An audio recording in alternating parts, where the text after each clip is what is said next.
হে viewers, happy Sunday. আজ আমি বানিয়েছিলাম ফিশ বল। সেগুলোকে ভাজা কটা টপাটপ খেয়ে নিয়ে ভাবলাম কেন না এটার একটা গ্রেভি বানানো যাক।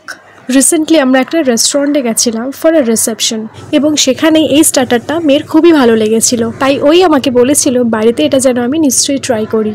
যেমন বলা তেমনি কাজ।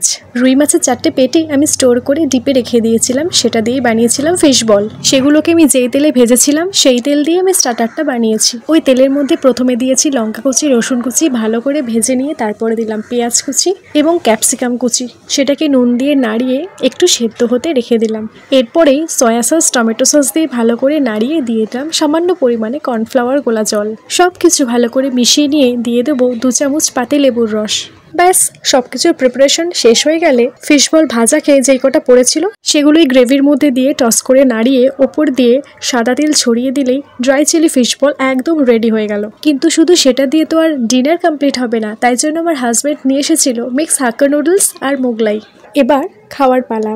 চাউমিনের প্লেটের মধ্যে একটা ফিশ বল আর সামান্য একটু গ্রেভি দিয়ে মাখিয়ে যখন খেলাম, টেস্ট জাস্ট অসাধারণ ছিল।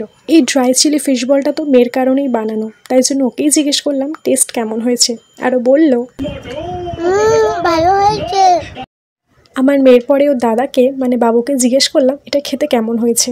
তখন ওটা খাওয়ার পর ওর হাসিটাই বলে দিচ্ছে যে ওর এটা কতটা ভালো লেগেছে। যাই হোক, বাচ্চা দুটো যে ভালো লেগেছে তাতেই আমি অনেক খুশি।